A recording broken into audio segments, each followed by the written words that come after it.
आज मैं आपके लिए भगंदर यानी फिस्टुला की एक ऐसी दवा लेके आई हूँ जिसको आप 3 दिन तक लगाएंगे तो आपका ये बीमारी जड़ से ख़त्म होने लगेगा। और इसे लगातार कुछ दिन सेवन करेंगे, लगाएंगे तो आपका ये बीमारी बिल्कुल जड़ से ही ख़त्म हो जाएगी। तो चलिए सबसे पहले हम जानते हैं कि ये फिस्टुला यानी भगंदर क्या होता है। भगंदर को ही इंग्लिश में फिस्टुला कहा जाता है। ये मनुष्यों में होने वाली एक गंभीर शारीरिक बीमारी है। इस स्थिति में एनस का जो द्वार होता है उसमें उसके आसपास छोटी छोटी फुंसियाँ हो जाती हैं जो जल्दी ठीक नहीं होती। इनके कारण जो एनस होता है उनके हिस्सों में चारों तरफ से घाव बनने लगता है, लाल लाल चित्ते पड़ जाते हैं जिसकी वजह से खुजली होता है और दर्द भी शुरू हो जाता है। उसके बाद वो जाके भगंदर का रूप ले लेता है। एनस के द्वार के चारों तरफ जो स्थान होता है वो पीला पड़ जाता है और जो एनस का द्वार होता है वो उसके ठीक बगल में चारों तरफ फोड़े निकलने लगते हैं जिसमें पस भर जाता है, यानी मवाद भर जाता है जो थोड़ी थोड़ी देर पे रिश्ता भी रहता है। भगंदर अगर सही टाइम पे ठीक ना हो तो ये बहुत ज़्यादा गंभीर रूप ले लेता है। इसी में क्या होता है, खुजली होने लगता है, दर्द होता है और कभी कभी जब ये बीमारी ज़्यादा बढ़ जाती है तो इसमें भगंदर बाहर के तरफ से भी मुँह निकाल लेता है, यानी 2 मुँहा भगंदर हो जाता है जो काफ़ी कष्टदायी हो जाता है। इसमें उठना बैठना सोना हर तरह से मुश्किल हो जाता है जो पेशेंट के लिए बहुत ज़्यादा कष्टकारी है। इसी को ध्यान में रखते हुए मैं आपके लिए एक रेमेडी लेके आई हूँ। अगर आप इसको उपयोग करेंगे तो 3 ही दिन में आपकी ये बीमारी ठीक होने लगेगी और इसे लगातार 10 से 12 दिन तक आप यूज़ करेंगे तो जड़ से ही बीमारी बिल्कुल ख़त्म हो जाएगी। तो चलिए हम पहले देख लेते हैं कि इसमें हमें क्या क्या करना चाहिए, इसमें क्या ट्रीटमेंट है, इसको किस तरह से करना है। ये सारी चीज़ मैं आपको शेयर करूँगी, आपको बताऊँगी। तो सबसे पहले आप ये जान लीजिए इसमें क्या खाना चाहिए और क्या नहीं खाना चाहिए। ये सारी चीज़ बहुत ज़रूरी है। इसके लिए मैंने आपको एक डाइट चार्ट दिया है। वो डाइट चार्ट बवासीर के पेशेंट हों, फिस्टुला हों, ये आप हर कोई इसे यूज़ कर सकते हैं। अगर आप उस खान पान को ध्यान में रख के आप इस दवा को ट्रीटमेंट को करेंगे तो आपकी बीमारी 100% जड़ से ख़त्म होने लगेगी।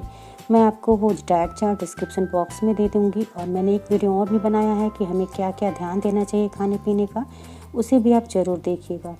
तो चलिए मैं आपको बताती हूँ कि इसका इलाज है क्या।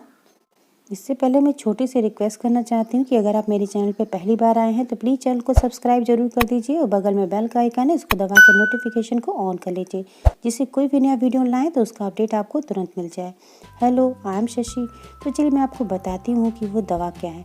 मैंने एक वीडियो अपलोड किया है केला और कपूर का, उसको आप ज़रूर यूज़ करिए। भगंदर में बहुत ही ज़्यादा फ़ायदेमंद होता है। उस रेमेडी के साथ आप ये भी लगाइए जो मैं आपके लिए दवा बना के लाई हूँ। इसको लगाने से क्या होगा, आपका भगंदर को जो घाव होता है, जो उसमें पस होते हैं, जो मवाद निकलते हैं, वो बहुत जल्दी ठीक होने लगते हैं। उससे वो सूखने लगता है। ये बाहर से तो आराम देगा ही, अंदर से भी जो बीमारी है यानी एनस द्वार के जो अंदर ये बीमारी है उसको भी ये जड़ से ख़त्म कर देता है। तो उसके लिए आपको चाहिए 4 इंग्रेडिएंट। सबसे पहले चाहिए आपको नीम की पत्ती, दूसरी चाहिए आपको जौ का आटा। जौ का आटा आपको इजली मिल जाएगा। जौ ले लीजिए, उसे आप हल्का सा भून के उसे पीस लीजिए मिक्सी में, ये तैयार हो जाएगा। या फिर आप ऑनलाइन भी मंगा सकते हैं, बहुत आसानी से जौ का आटा मिल जाता है। और तीसरा इंग्रेडिएंट है देसी घी। आपको देसी घी ही लेना है और उसके साथ आपको लेना है तिल। तिल आप काली वाली या सफ़ेद वाली कोई भी तिल आपको मिल जाए तो ले लेना है। तो इनकी समान मात्रा आपको यूज़ करनी है। तो चलिए बनाना स्टार्ट करते हैं। तो देखिए यहाँ पे हमने ले लिया है पत्तियों को अच्छे से तोड़ लीजिए, उसे अच्छे से पहले धुल लीजिए क्योंकि हमें इसे इन्फेक्टिव एरिया पे लगाना है, इसलिए बिल्कुल क्लीन होना बहुत ज़रूरी है।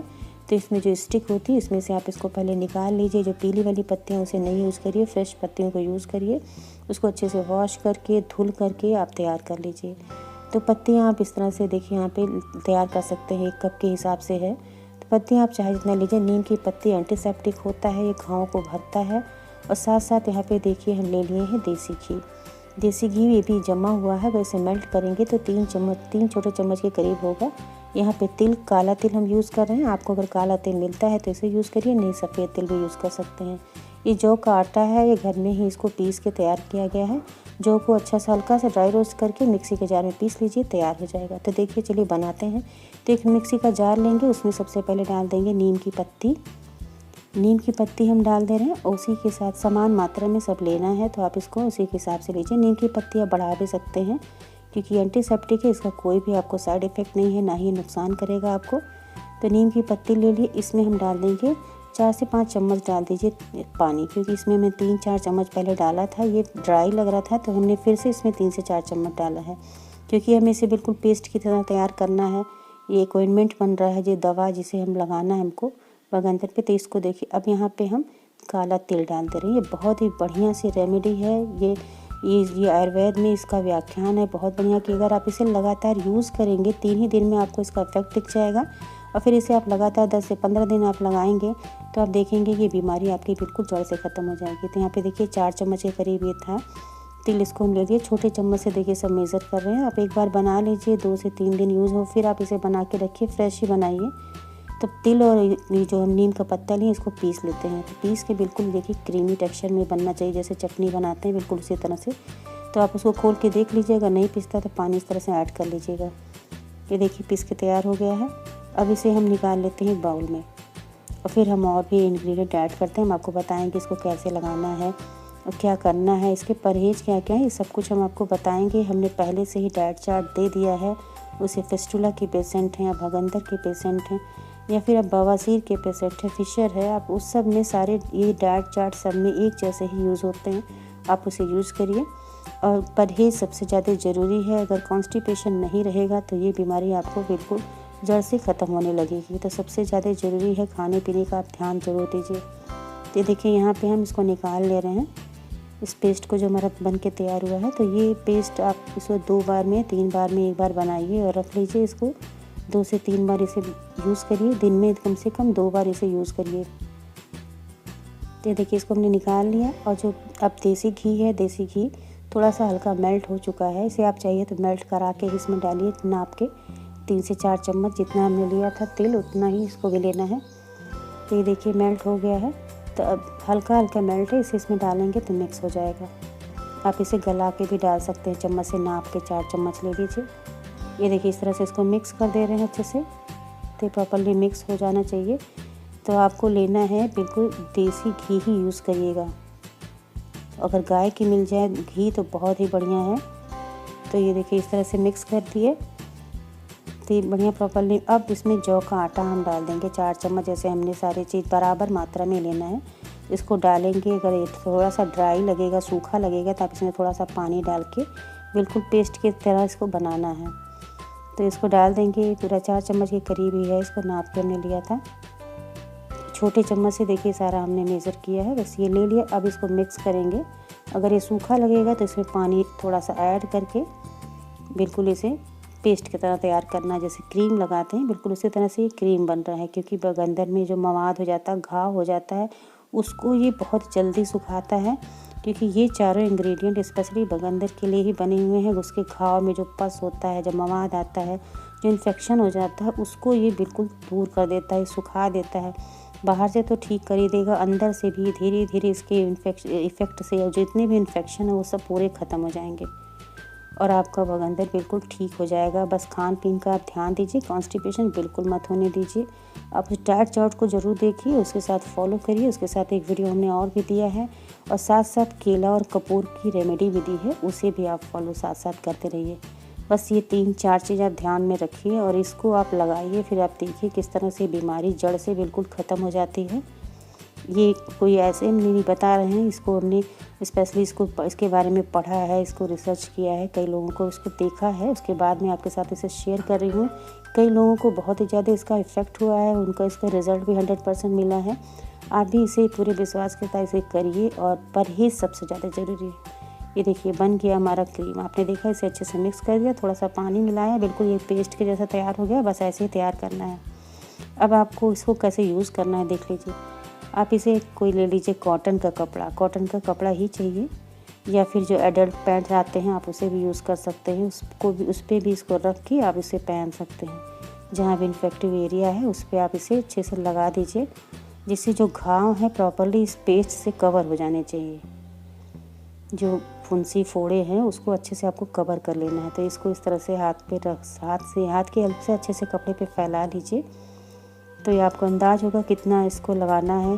तो उसी हिसाब से जो इन्फेक्टिव एरिया है उस पर आप इसको रख के इसे कपड़े से बांध सकते हैं, या फिर हमने बताया जो एडल्ट पैड्स आते हैं आप उसे भी यूज़ कर सकते हैं। तो ये देखिए इस तरह से फैला दे रहे हैं पूरा। ये हमारा पेस्ट बन के बहुत ही बढ़िया से दवा है। ये देखिए तैयार हो गया। इस तरह से आप पूरा अच्छे से फैला लीजिए और बस आपको इसको बांध लेना है। जहाँ भी इन्फेक्शन है, जहाँ भी आपको फोड़े हैं, जहाँ दर्द होता है, आप उस एरिया पे बांधेंगे तो आप देखेंगे जो घाव है, जो फुंसी फोड़े हैं, वो सब धीरे धीरे बिल्कुल ख़त्म हो जाएंगे और अंदर भी जितने इन्फेक्शन है वो सारे कुछ बिल्कुल ठीक होने लगेंगे धीरे धीरे। आप 3 दिन में इसका पूरा असर देख लेंगे और इसे 10 से 15 दिन यूज़ करेंगे तो पूरा जड़ से ही ख़त्म हो जाएगा। देखिए इस तरह से आपको बांध लेना है। तो आप ये बस ये पेस्ट बनाइए और आप इसे यूज़ करिए। आप देखिएगा आपको इसका बहुत ही बढ़िया रिज़ल्ट मिलेगा। तो इस तरह से पेस्ट बन के तैयार हो जाता है। तो ये दवा 4 चीज़ जो हमने बताया है आपको ईज़िली मिल सकता है, या फिर आयुर्वेद की दुकान पे आप जाएंगे वहाँ पे आपको सारा सामान मिल जाएगा। नीम की पत्तियाँ नेचुरली आपको हर जगह मिल सकती हैं। देसी घी आप लीजिएगा, आप किसी अच्छे ब्रांड का देसी घी ले सकते हैं, या फिर घर में आप मलाई को कलेक्ट करके और उससे घी बनाइए। वो फ्रेश घी बनती है, बिल्कुल उस तरह से बना सकते हैं। अगर आपको नहीं आता घी बनाना तो आप हमारे चैनल पे घी की रेमेडी देख सकते हैं, घी कैसे बनाते हैं। बहुत आसान तरीका हमने बताया है घी बनाने का। तो आप इस तरह से घी घर में ही बना लीजिए और फिर आप इस रेमेडी को यूज करिए। और साथ साथ खाने पीने का बहुत ही ज़रूरी है। आप सुबह उठ के गर्म पानी ज़रूर पीजिए और साथ साथ मेथी का दाना आप भिगा लीजिए 1 चम्मच, उसे भी गर्म पानी के साथ सुबह सुबह खाया करिए। मूली का जूस बहुत ज़्यादा इम्पॉर्टेंट होता है। मूली का जूस आप सुबह खाली पेट कम मूली का जूस आप उसे निकाल लीजिए, आधा कप डेली पिया करिए। यानी जिस चीज़ से कॉन्स्टिपेशन नहीं होता वो सारे फूड्स आपको खाने हैं। ज़्यादातर फल और सब्जियां आपको खानी है। ऐसे फल खाने हैं जिसमें फाइबर ज़्यादा होते हैं, ऐसी सब्जियां खानी है जो बिल्कुल बादी नहीं होती हैं। और साथ साथ रात में आप हल्का गुनगुना दूध ले लीजिए, उसके साथ आप मक्खन या फिर देसी घी थोड़ा सा 1 चम्मच डाल लीजिए और उसके साथ उसे पी जाइए, जिससे सुबह सुबह जब कॉन्स्टिपेशन नहीं रहेगा आपको तो बहुत ही ईजिली स्टूल पास आउट होगा और आपको ये सारी दिक्कतें नहीं होंगी। इस बीमारी का समय पे इलाज करना बहुत ज़्यादा ज़रूरी है। आप इस रेमेडी को बनाइए और आज से ही स्टार्ट कर दीजिए इसे यूज़ करना। आप देखेंगे कि 2 से 3 दिन में आपको इसका फ़ायदा दिखने लगेगा। और इस रेमेडी को दूसरों के साथ भी शेयर ज़रूर करिए, क्योंकि बहुत सारे लोग हैं जो इससे परेशान हैं। आप उनकी भी हेल्प करिए और चैनल पर नए हैं तो इसे सब्सक्राइब जरूर कर दीजिएगा, जिससे आपके लिए ऐसे ऐसे वीडियोस लाएँ तो आपको उसका नोटिफिकेशन मिल जाए। और वीडियो अच्छी लगी है तो लाइक ज़रूर करिएगा। और डिस्क्रिप्शन बॉक्स में हम सारे जितने भी हमने वीडियोस बनाए हैं इस बीमारी से लेके वो सारे हम आपको डिस्क्रिप्शन बॉक्स में अवेलेबल करा देंगे। आप वहां से देखिए डाइट चार्ट, क्या खाना चाहिए क्या नहीं खाना चाहिए, सब कुछ आपको उसमें मिल जाएगा। और साथ साथ ये भी रिक्वेस्ट करना चाहती हूँ कि अगर आपकी बीमारी बहुत ज़्यादा है, आप बहुत ज़्यादा इससे परेशान हैं, तो इसे 2 से 3 दिन इसे यूज़ करिए। अगर आपको इसका इफ़ेक्ट मिलता है तो आप इसे कंटिन्यू करिए, नहीं तो आप डॉक्टर से ज़रूर कंसल्ट करिए, क्योंकि एक ऐसी बीमारी है जो भयानक रूप भी ले सकती है। क्योंकि स्टार्टिंग अगर है या मिड स्टेज पे है तो ये दवा बहुत जल्दी फ़ायदा कर जाएगी, लेकिन अगर लास्ट स्टेज पे है, बहुत ज़्यादा परेशानी है, तो आप इसे डॉक्टर से ज़रूर कंसल्ट करिए। इसी के साथ बहुत बहुत धन्यवाद। Thank you, bye bye, take care.